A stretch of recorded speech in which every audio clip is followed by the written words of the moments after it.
Some of you might have heard by now, it's been a second mistrial in the Sam DuBose case, and former Officer Tenzing will not be going to jail. He is a free man. We are not surprised. We know that the courts here in America will do anything to let a cop go. They are on the side of every police officer and never on the side of the Black citizens. So this is it. He's free. There'll be no more trials. And the family, of course, is devastated. And you can understand how, like most of the Black families in all of these cases, they're saddened by the result.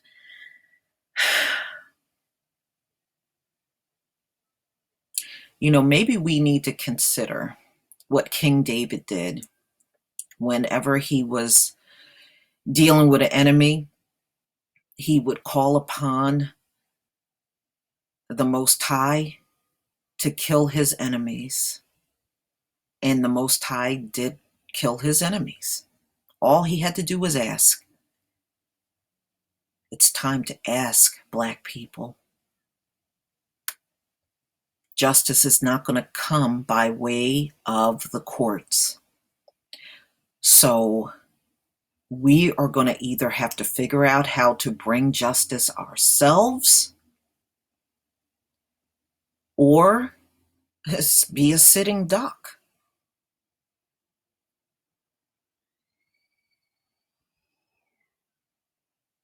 The American police forces and the court system will not help Black people. And any cop that kill us, all they got to do is say the magic words, "I feared for my life." And they are free. Free to go out here and get on another police force and kill again.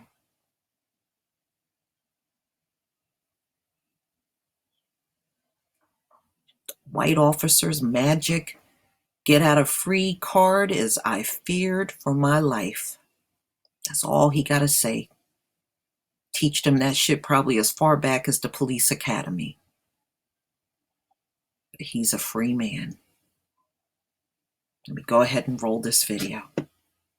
A judge in the U.S. state of Ohio has declared a second mistrial in the case of a white officer who killed an unarmed Black motorist during a traffic stop. Hamilton County Judge Leslie Giz made the decision after more than 30 hours of jury deliberations over 5 days. The jurors had said on Friday that they were unable to reach a verdict at the trial of Officer Ray Tenzing from the University of Cincinnati. The first trial against the 27-year-old Tenzing also ended in a mistrial after the jury deliberated 25 hours over 4 days in November without reaching a verdict. This is the latest racially charged police shooting case to show the reluctance of U.S. jurors to convict officers. For more on this issue, we're joined by Richard Silverstein out of Seattle. He's a journalist and political commentator. Thank you very much for joining us, Mr. Silverstein. So what do you make of this continuity of policy in the U.S. and U.S. courts that fail or perhaps reluctant to find white officers who shoot Black citizens not guilty?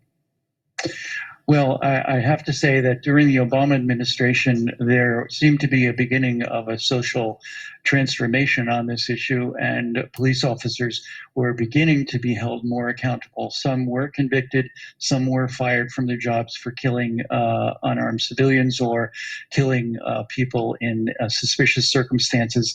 However, with the new Trump administration, we have lost all that momentum.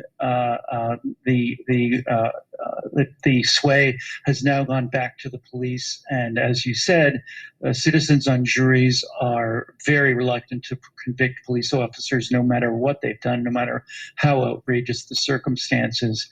A part of this issue is also that we have a gun epidemic in the United States, and we've allowed criminals to be armed, and then we've armed our police officers. So with everyone who wants to have a gun having one, we have these kinds of crazy situations, and the police believe that in almost every circumstance where they feel any sort of threat, no matter how minimal, they need to use a weapon to deal with the situation. The other issue that I wanted to talk about was that we have a situation here in Seattle that we had a pregnant mother of four, a Black woman, who was also murdered by police officers on Sunday, and she was mentally ill, and she was holding a knife in her hand when she was shot by the police. But the police do not have any other understanding of how to deal with these situations than with armed force. They don't make use of social welfare personnel. They don't make use of social workers, therapists, mental health professionals as they should in these situations. And in my city, Seattle, they have killed a number of civilians, Native American artists, Black activists, have all been killed by police in situations where it seems to the reasonable person that they shouldn't have used force in those situations. So unfortunately, this starts from the top, and we have a president who believes in giving police every leeway to do whatever they deem necessary. And so we have this situation where police get away with murder, literally, and have immunity and impunity in everything that they do. Okay, thank you very much. Mr. Silverstein out of Seattle, journalist and political commentator. Thank you for your thoughts. All right.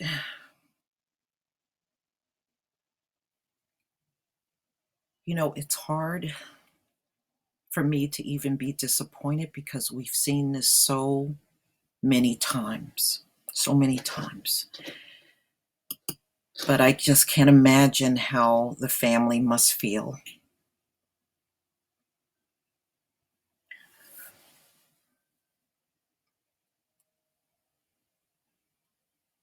But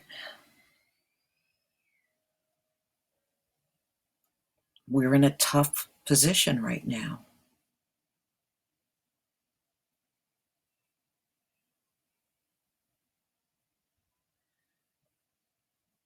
We really are. It's a feeling of hopelessness when you see this type of thing happen. People that don't deserve to be free are free. We have so many innocent people in jail that shouldn't be there, and we have so many people walking free that should be in jail. I don't believe in this justice system. I stopped believing in it a long time ago. Why do we keep going through this over and over and allowing them to do this to us?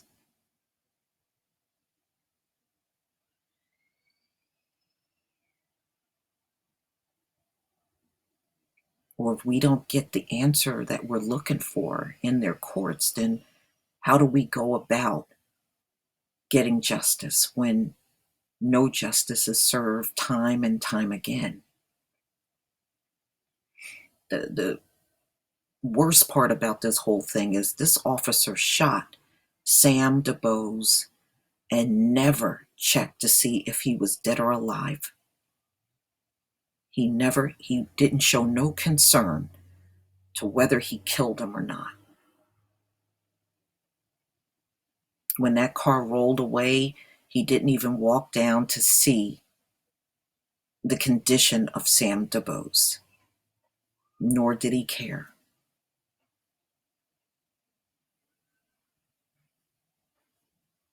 But he gets to go home tonight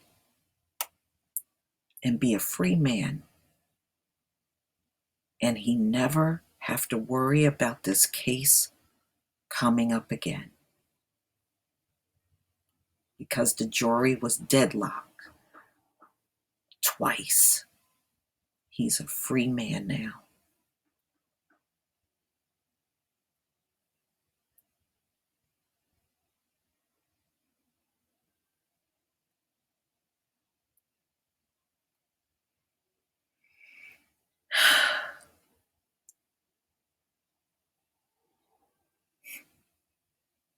just like Fannie Mae Hamer, I feel like I'm sick and tired of being sick and tired.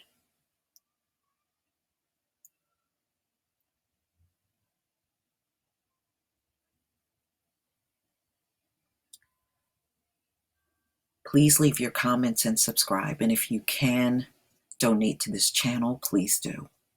Peace, family.